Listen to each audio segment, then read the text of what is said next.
Business of Drag and Me with your host, the wonderful Braden. We'll talk about taxes, we'll talk about business, we'll talk about life. Spill the tea. See you there. Ow, whoa. Hello, friend, and welcome back to the Business of Drag podcast and YouTube show. As always, this is your host, Braden, and today we are continuing our intro series on all things law, tax, finance, and getting your business set up and organized.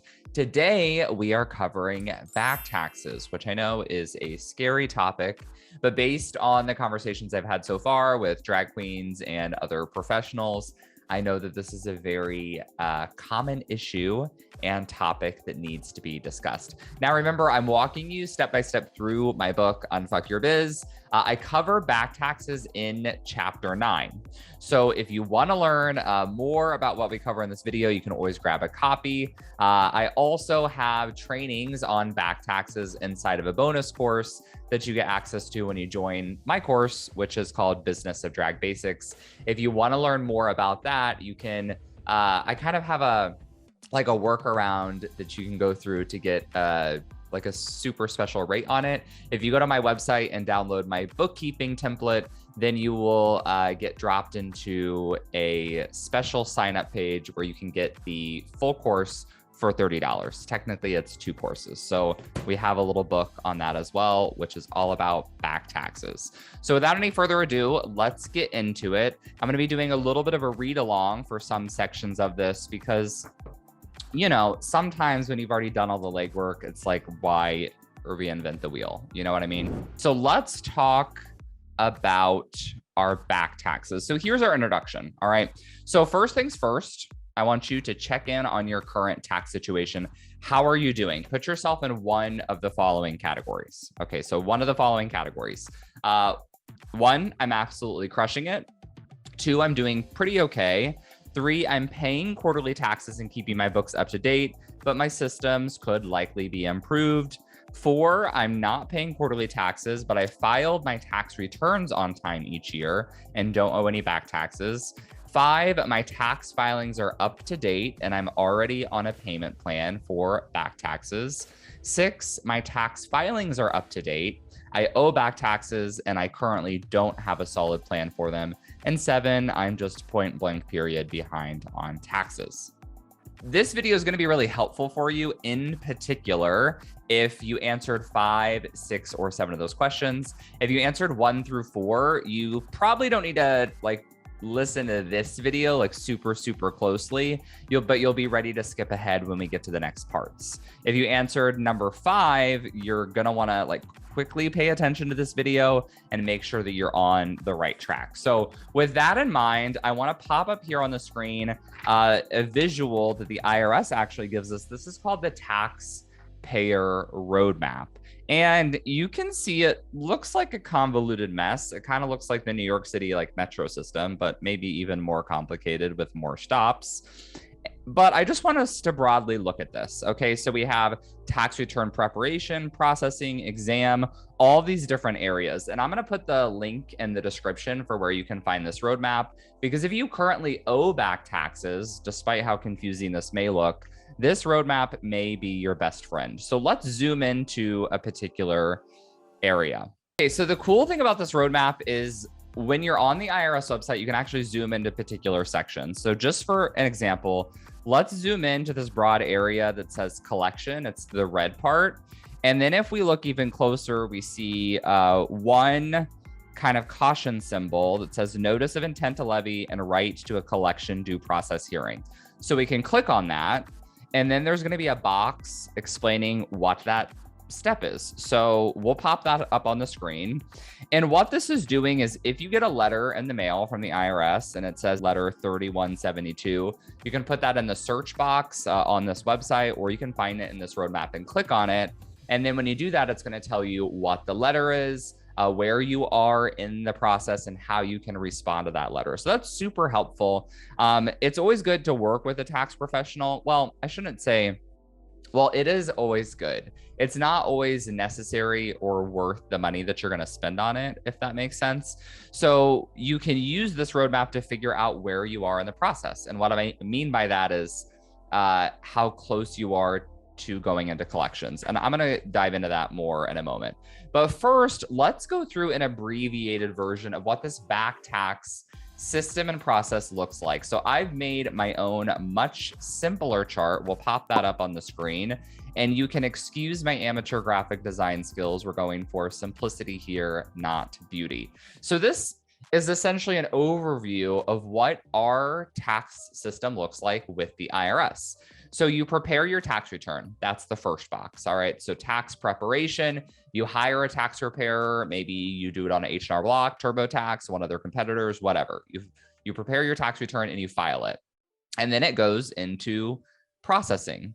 So it gets processed. Now let's assume that it processes perfectly fine. You have no issues and you're owed a refund. You get your refund, you're done with your taxes. That's the way it works for most people, right? That's what we're hoping. Alternatively, maybe you owe taxes. So they process your return. They're like, great, you pay your tax balance. They say thank you, and now you're done. That's the end of the road for a lot of people, whether you get a refund or you owe. Alternatively, if during processing they see an issue, they come up with an issue, you may be sent to exam, which essentially just means that either a computer or a human person is going to look at your return to try to find an issue. And if they do find an issue, they may then send you to collections. So maybe they say, you know what, we don't think you should have been allowed to take this deduction, or we found that you had missing income. So we're going to send you to collections now to send you letters to collect the tax that you owe. You also will be sent to collections straight from processing if you get processed, they determine your return is right, but you just don't pay the tax balance. So that's how you get sent into collections. And collections, you can imagine what that's like. It's like collections for any other kind of debt, except that the IRS, they actually, if you can believe it or not, they tend to be a lot more patient than private debt collectors because they work for the government. And so they are not here just to like harass us. It probably feels like that if you have debt with the IRS, but we all are entitled to due process, right? So they're going to be a little bit more patient, perhaps. And they're also, I should say, but on the flip side, they have a lot more options when it comes to collecting from you than non-government agencies will have. And we'll talk more about that in a little bit as well.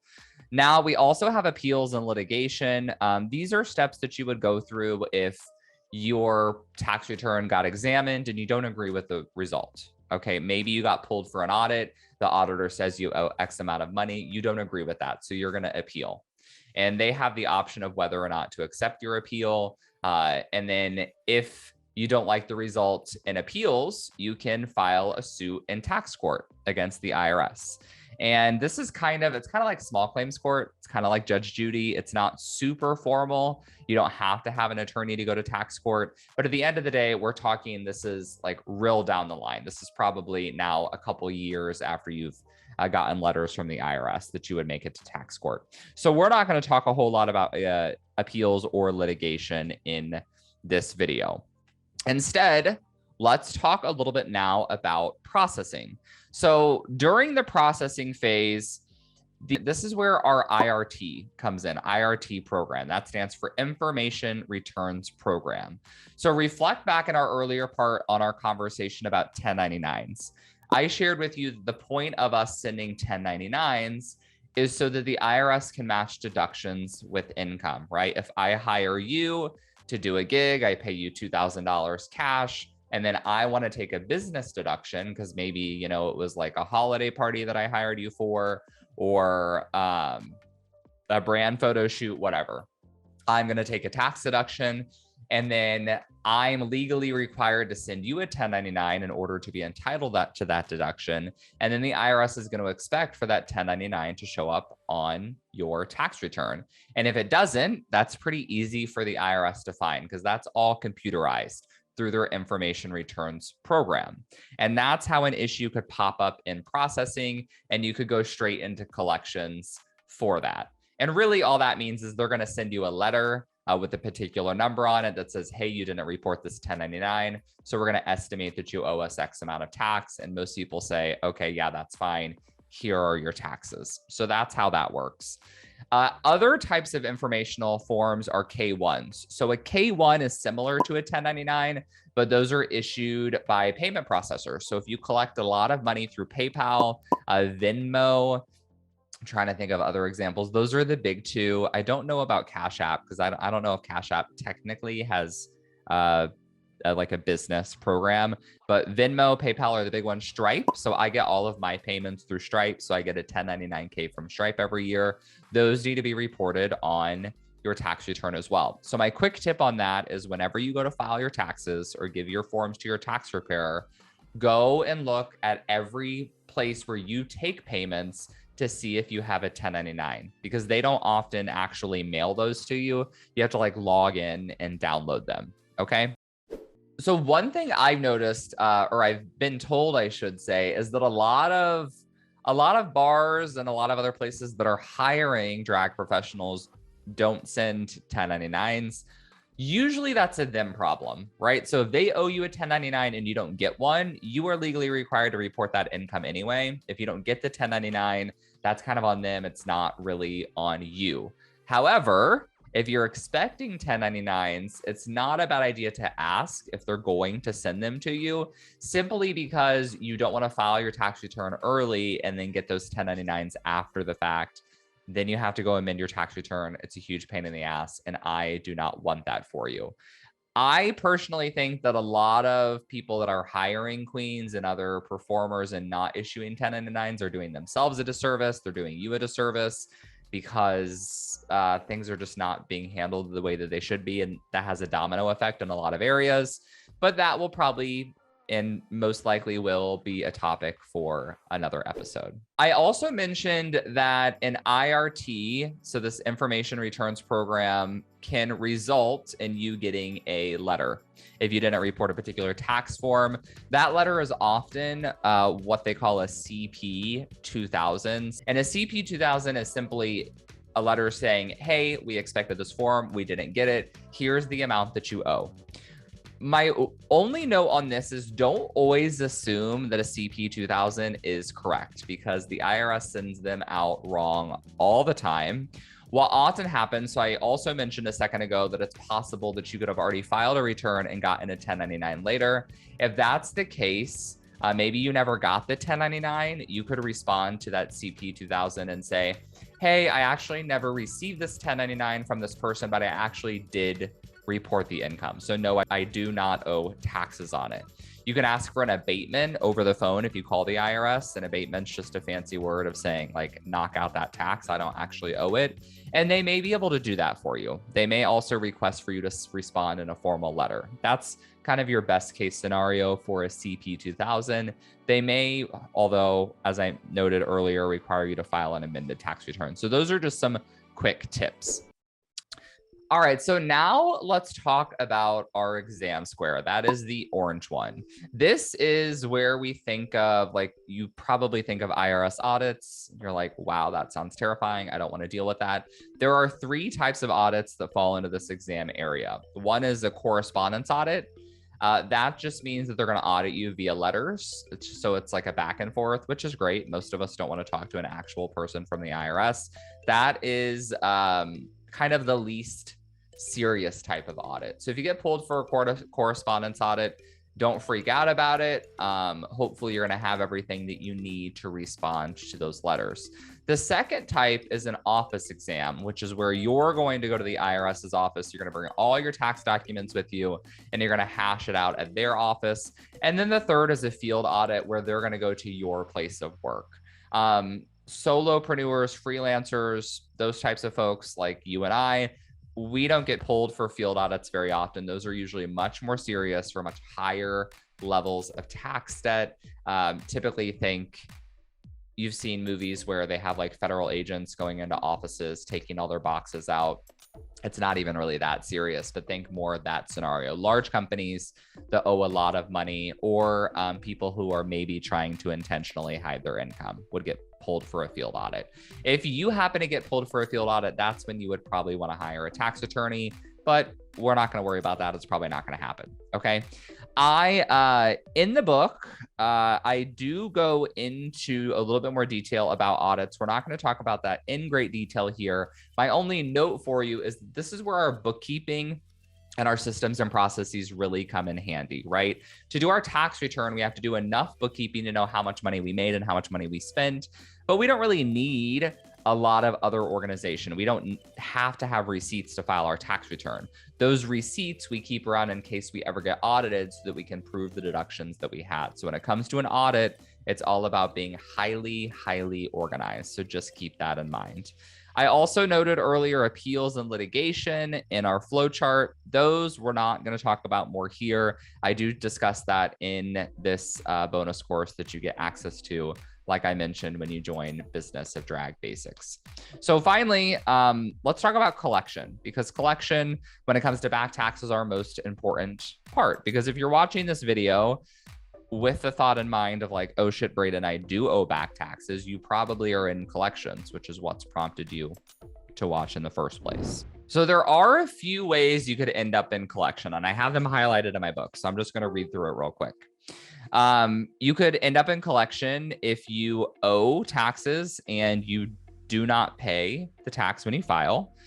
You could end up in collections if the IRS makes a swift assessment, probably through the IRT program, like we mentioned with the CP 2000, and you do not pay right away. You also could end up owing through the examination process. So if you end up being audited, they determine that you owe money, and then you don't resolve that through appeal or tax court, or you do and you still have a balance, you could end up in collections. So that's why if we bring up the IRS roadmap, once again, you see collection in the middle, and there's like all the arrows flowing out in all different directions into and out of collections. That's why, because at the end of the day, all these different steps are there to determine how much tax you owe. And if you end up owing, you're going to go into collections. So when we're in collections, the IRS is typically going to send us a series of letters. So I have some sample letters here in the book, the CP14 example that we have for John and Mary Smith. This is what the letters will often look like. It has the notice at the top. So I noted earlier that in our flow chart, you can look and see where you are in the process. That's going to be based here on the notice number in the top right corner. You can see this notice says CP14. So we could go look at the roadmap and see where the CP14 is. We also have on our letter the amount due. So on this letter, it says, our records show you have unpaid taxes and penalties and interest on your 2017 1040 amount due $1,075.21.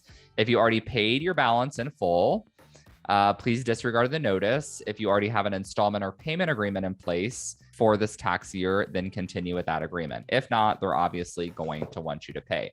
So this is our letter. I also have a timeline, so we'll put that up. This is a quick timeline notice of the summary. So we have CP14, 501, 503, 504, CP90, and a letter 504. Now in this book and handy guide, I go through what each of these letters are. I won't do that in the interest of time for this video, but just you can see I've kind of color coded them. Obviously red, that means things are getting very serious and they're close to levying your bank account, which means that they can just automatically start taking money out of there. Now, don't worry too much because the IRS actually has policies in place that they cannot take all of your money. They can only take a percentage that they've deemed will allow you a livable amount to live off of. And then there are ways that you can actually pause that levy to get on a payment plan. Okay, so you have a lot of options before we necessarily need to get into freak out mode, but they do. You can see the yellow on this chart. These are all kind of like warning letters, like, hey, you owe us money. And then letter 2 is things are getting a little bit serious. You still owe us money. That is how that works. Now, if you've never filed a tax return with the IRS, they have this thing called a substitute for return, or an SFR, where, and this is really confusing if it's happened to you before, because they can actually file a tax return for you. So if they get 1099s or W-2s on your behalf and you never file, they're going to create a tax return for you. I don't know why I'm using air quotes there, but they're going to create a tax return for you with the balance, and they're going to call that your substituted return. And then they're going to send you one of these letters telling you how much you owe. Don't automatically assume that that letter is correct or that return is correct. Just like our CP 2000, you're not going to assume that it's correct because typically they're not going to take any deductions for you, right? So if you're getting a lot of 1099s for business, they are not going to complete a Schedule C for you and estimate what your business deductions are going to be. So a substitute return is almost always going to say that you owe more than you actually owe, which is when you would want to hire a tax preparer to go back and redo those returns to say, hey, IRS, your substituted returns are not correct. Here's our updated returns. Here's our balance. And then you're going to get on a payment plan to pay them. Speaking of payment options, there are several ways. Once you determine how much you owe, there are several ways that you can pay that. So your first step is determining how much you owe, right? And you do that by amending a previous tax return, arguing with the IRS to contest what they say. Lots of kind of steps that go into that. Once you determine your actual balance, your options are pay in full. So if it's, if they say you owe $600 and you have the $600 or you can get the $600 within a reasonable period of time, it's best just to pay it and be done. The next option is a monthly installment agreement. This is what most people are going to do. So let's say you owe a few $1,000s and you can't reasonably pay that off within a month or so. You're going to want to do an installment agreement to pay it off on a monthly basis.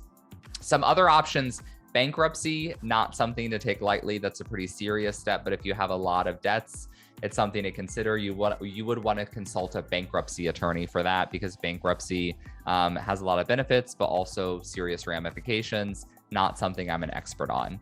Currently, non-collectible status is something you can request from the IRS, which just says, hey, I don't have the money right now. And the money that I'm making, I need to pay my rent and my absolute essential expenses, food, groceries, bills, all those kind of things. So can you pause your collection on this debt?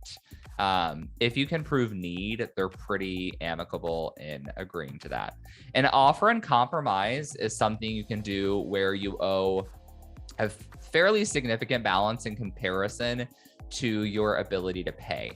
And I talk about that more in Unfuck Your Biz as well, so you can check it out there. But this is a really, really great option. I used to volunteer at a low-income taxpayer clinic where we would file these for low-income individuals all the time. We would settle, $3,000, $5,000. I even saw up to $50,000 and $100,000 in tax debt for a few $100s that would be paid on an installment agreement. But to qualify for that, you really have to show that you just don't make enough money to ever pay that balance off.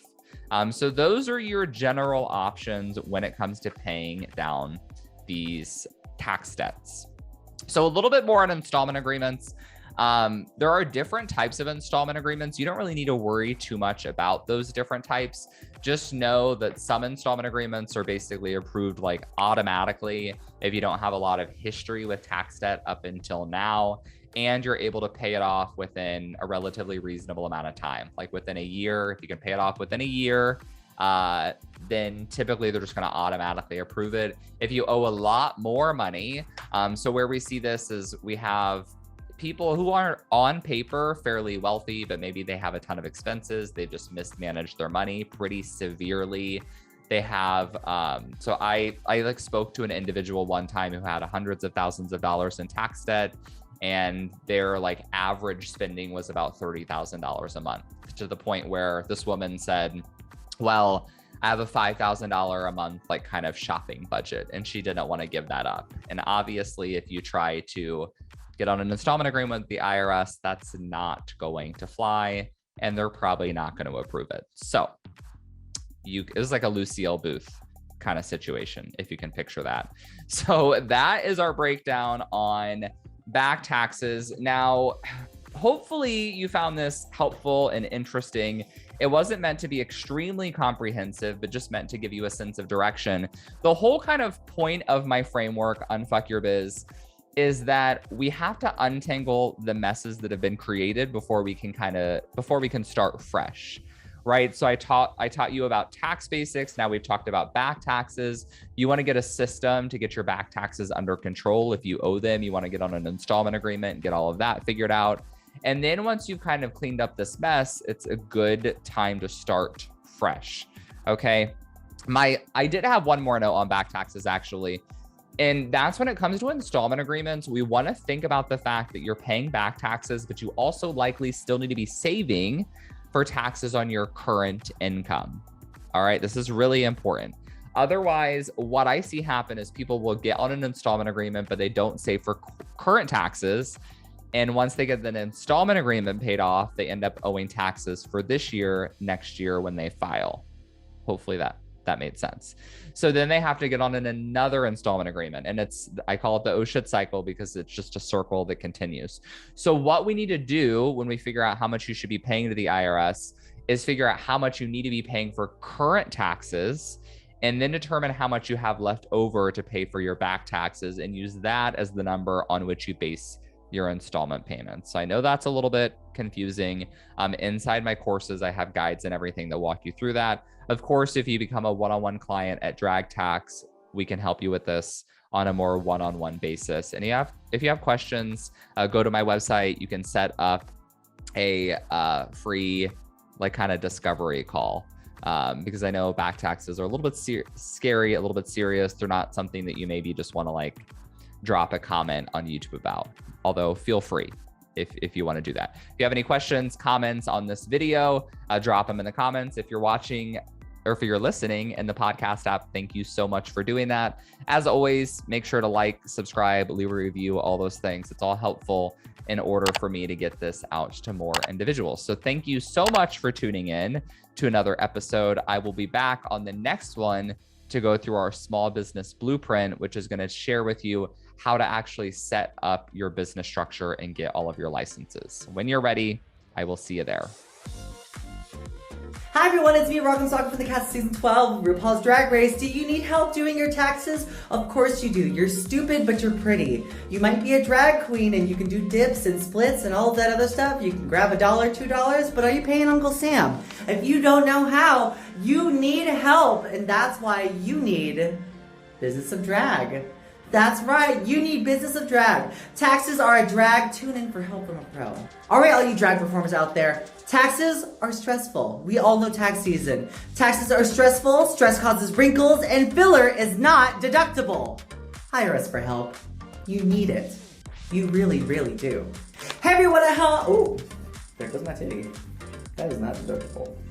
Okay. Hey everybody, it's me, 𝗗𝗜𝗦𝗖𝗟𝗏 from the cast season. Hey everybody, it's me, 𝗗𝗜𝗦𝗖𝗟𝗏 from the cast season 12 of RuPaul's Drag Race, and I'm here to tell you that if you're stupid and pretty just like me, you might need help on your taxes, because taxes are a drag. But you need to tune in for help. Oh, motherfucker! God damn it, I got this wrong. Okay, one more time. Sorry. Hi everyone, it's me, 𝗗𝗜𝗦𝗖𝗟𝗏 from the cast season 12 of RuPaul's Drag Race. You guys, if you're like me, you're beautiful, absolutely gorgeous, stunning. People run down the street just to get a look at you. But you're also insanely stupid and not good at doing things like math or handling your money. That's why Business of Drag is here. Taxes are a drag. Tune in for help from a pro. Might I add, taxes are stressful. Stress causes wrinkles and filler is not deductible. No deductee. Hire us for help. You need it. Business of Drag! Pay your taxes. Pay your taxes. Pay your taxes. Or Uncle Sam will do a split on your throat, metaphorically speaking. Do your taxes.